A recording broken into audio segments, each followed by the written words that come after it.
Hello again everyone, I hope you're all having a great day. So in yesterday's trade we saw a general sea of red across the market, which is due to the continued trend which has seemingly gained a bit of extra momentum in the US bond market. The 10-year Treasury bond is now around the 1.25% mark, which is only just north of the yields that were seen at the start of the Biden administration, which suggests that for all of the optimism and stimulus that came to the markets following Biden taking power, there has been a tempering of market expectations.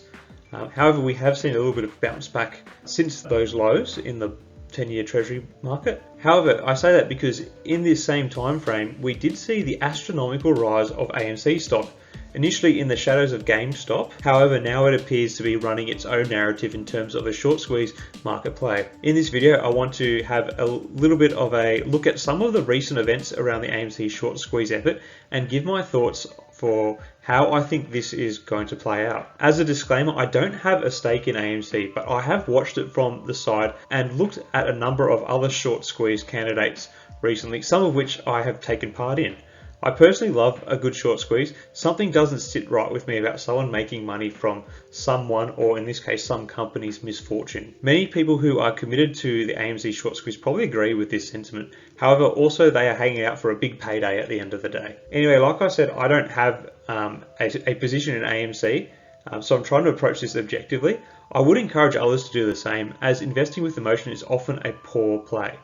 I will finally add as a disclaimer that what I discuss here is not investing advice, just my opinions on what is going on with AMC stock, and you should always do your own research. So getting into it now, if we look at AMC in the last 12 months, we can see the rally for AMC has been quite impressive. It rose from a low of $1.91 in December, over here, hitting a peak in June of $72.62 over here. It has since bubbled around this price mark for a little over a month. From its trough to its peak, that is already an impressive rise, multiplying by approximately 36 times. In the last 6 weeks, the share price has increased by more than 400%. Most of these gains occurring from the first week or so of this time frame.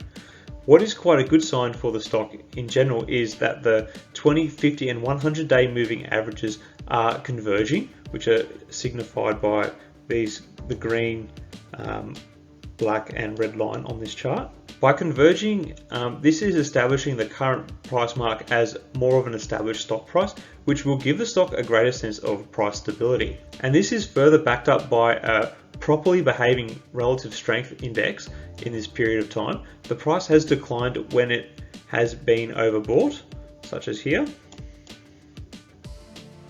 We see the bit of a decline follow. And as seen yesterday, my screen's in the way, but it does fall below the 30 mark here. It does start to bounce up when it hits below the 30 mark. So that's a good healthy sign. Now zooming out and looking at AMC's stock value over the last 5 years, it is clear to see that the current valuations are about 55% higher than they were at the start of this 5-year period. So over here, compared to this high point here, about 55% higher. It is also worth highlighting that AMC had already been experiencing poor results over a year before the pandemic. You see a bit of a decline here in 2019. This is all pre-pandemic. Stock price already declining. These low prices have only further lowered AMC's valuation in the lead up to the short squeeze play. Now, if you factor in revenue and market cap as a ratio to compare how expensive a stock price is in relation to historical valuations, currently AMC today, so at this point in time here, the stock would be 13 times more expensive than it was in 2017, so at its previous peak. So that's taking the earnings and having it as a ratio to the market capitalization. That this is 13 times more expensive to buy the stock. So what this basically means is we've clearly gone beyond the fundamental value of the stock.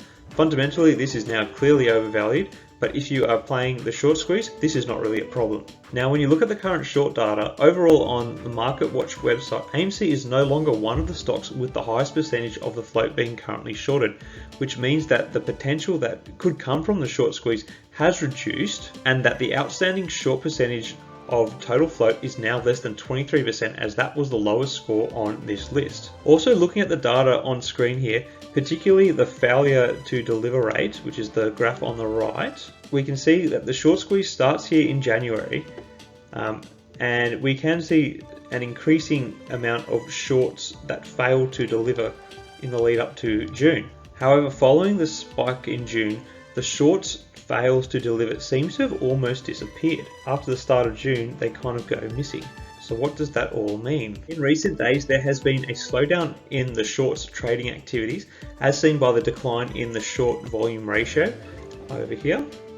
You can see it does decline in the most recent trading days, so from this point here. This to me is a sign that people are not trying to short the stock in everyday trading as much as they used to, and the downward trend in ratios still continued regardless of the total volume of trade. This could be an expectation that the AMC price, while still inflated more than it should be, is becoming better justified, which makes sense as AMC is starting to move back towards pre-pandemic operations as a business. Perhaps the most worrying piece of data here is the short borrow fee, so over here. So for those short sellers digging in, the cost to borrow AMC shares is now really low. It's only 1.14% per annum. To put that in perspective, another heavily shorted stock I looked at earlier this week, Marin Software, had a borrow rate of 210% per annum. The significance of this is important. It is very cheap to borrow shares for shorts in AMC now. That means short sellers can hold their positions for longer. This fee rate is actually below the inflation rate, which means in terms of buying power for a short seller, purely speaking, it's better to hold a short position than leave money in the bank.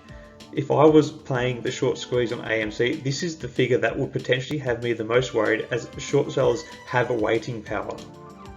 Now let's just have a look at a clip that appeared on CNBC recently about AMC. Want to hit this news just out. AMC CEO Adam Aron tweeting, "It is no secret I think shareholders should authorize 25 million more AMC shares, but what you think is important to us, many yes, many no.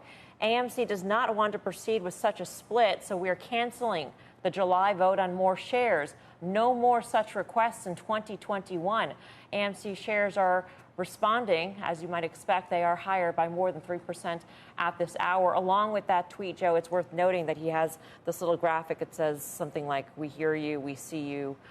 They're acknowledging their retail investor base, which is enormous. 80% of its shares are held by retail investors, the so-called army of apes.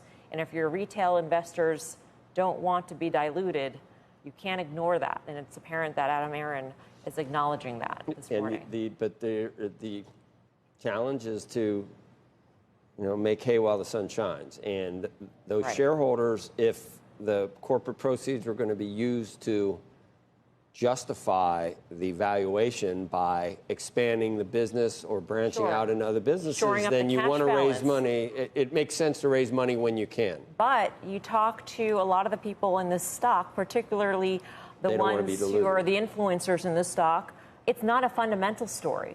Fundamentals have nothing to do with the story. Maybe sometime down the road, they're waiting for what they call the mother of all short squeezes. This is a technical trade on AMC for a lot of them.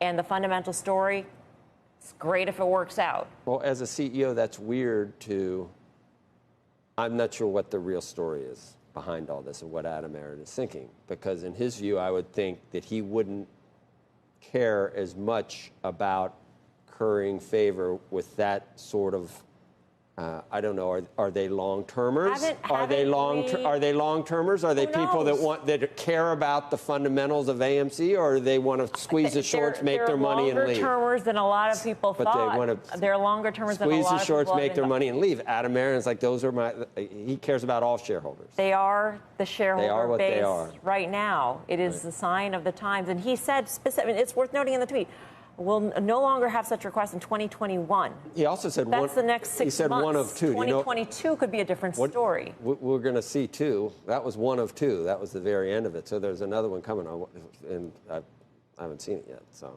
right? There's another tweet coming. We'll see what else it says. Correct. Yeah, we're going to. Is this it? Okay. That's one of two. All right. So when we get the second one. But the stock is responding over the weekend. We're going to bring it up. We're going to bring up the next one. Yeah. Of course, voting on the other 4 issues requiring approval at the July 29th annual AMC shareholder meeting will continue on schedule, but Proposal 1 is hereby officially tabled. There will be no voting before 2022 on more shares. Okay, so it is put to bed table. for 2021. Right. For this year. 2022, who knows? And this follows a tweet over the weekend that also got a lot of the holders of AMC very excited when he said that they would be showing this next UFC fight. I'm not familiar with these fighters. You didn't watch the last one? McGregor. The last so they're one. going to be showing that on AMC screens for $25 a pop versus $70 on pay-per-view. And this is also sort of a suggestion of its shareholder base. Why don't you show live events? Why don't you show esports? Why don't you show, these things which resonate with the younger audience? This recent clip from CNBC is quite an interesting one. Other than one of the hosts being perplexed about why AMC doesn't engage in the capital raising that they need to do, the hosts seem to forget the fact that companies are answerable to shareholders. If the shareholders do not want a capital raising, that should be respected. Anyway, I think it is a good sign for those that are long on AMC. The company is behaving in a way that respects the wishes of shareholders by not engaging in the equity raising. They also appear to be listening and reacting to the wishes of shareholders as a business with some of the promotions and new offerings they are undertaking. So from a corporate perspective, I think it is good news for the shareholders. However, the flip side is that because AMC is delaying a capital raising, this can potentially be more damaging to the stock, making an even stronger case for the share value potentially being even more overvalued. The good news for AMC short squeeze players is that they hold about 80% of the company's total stock, which means it is less likely that the stock price will be prone to influence from large commercial investors. The stock has also shown a degree of resilience as it has been able to pull back from recent dips in share price. This was probably best seen yesterday when the stock bounced back from a sharp falling scary low of $38 to finish up $2.88 in the green, or almost 7% up on the day at $47.94, and aftermarket trade took the stock further to $49.10. However, even though investors are buying the dips, you have to remember that so are short sellers. They say you have to be brave to buy the dip, but if you're a short seller, that's what you're looking to do. When you look at the short starter out there, the question needs to be asked, has the main short action already occurred? If so, what does that mean about the current stock valuations? Given the massive overvalue of the stock price in relation to earnings, has the short squeeze actually become a bubble? That is a matter of perspective at this stage, but I wouldn't be so sure about prices moving up dramatically by much more than where they currently sit. And to be honest, I think this sort of momentum is what is needed to further squeeze the remaining short interest in the stock. You have to remember, we don't know how low the short sellers are targeting with their stock prices, and I think for many people in the squeeze at the moment, they are betting on their emotions rather than the reality of the situation. Almost all short sellers, at least on an individual scale, are not betting on AMC going bust. They are merely betting that the share price will decline from the levels it was when they placed the trade. And given the current fundamental overvaluation of the stock, they actually have a case. If there are any short sellers still betting on a drop from pre-May prices and still holding their position, I don't think they will influence a massive uptick in stock price as much as those playing the squeeze would hope for. The chances are many of the earlier short positions already hedged their bets and got out earlier on, and I think this is reflected in the high short trade volume we have seen daily in AMC, which has been tapering of late. So after looking through this selection of data, I have to say that I don't really know how much further this stock can go up from a short squeeze without being driven further by investors. The longer it sits around the current price range, the more I think people are going to take profit and pull out of the trade. There is a time value for money after all. Don't get me wrong, I love the idea of a short squeeze because I hate the idea of people profiting from misfortune. But if the short interest has declined and if players of the short squeeze want to see more action, they may need to drive the price higher to squeeze the remaining short positions. However, the risk in doing so is they have to hope that everyone else playing AMC short squeeze is emotionally in sync with them and has the same price targets. Therefore, will help potentially buy more stock and drive up the price. At the end of the day, everyone has a price that they are happy to cash out at, and nobody wants to be the last person holding out their position. People playing the short interest need to be aware that it is not as expensive anymore to hold a short position in AMC, and given that the failure to deliver rate has almost dried up in recent times and the overall short interest and short volume has declined, you have to at least wonder how much higher can AMC go. Like I said at the start, I don't have any skin in the game for AMC, but if I did, I would be treading very carefully at the moment. Anyway guys, these are just my opinions on the AMC short squeeze. Many of you probably disagree with my conclusions, and like I said from the start, these are my opinions and I hope you draw your own conclusions.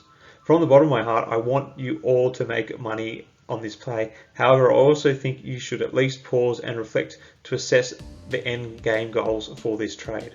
You don't want to be the last person to leave the AMC short squeeze ship.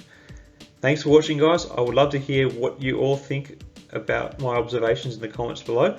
Am I completely wrong or do you agree? Let me know down in the comments. Also, I would encourage you to drop a like and subscribe to the channel.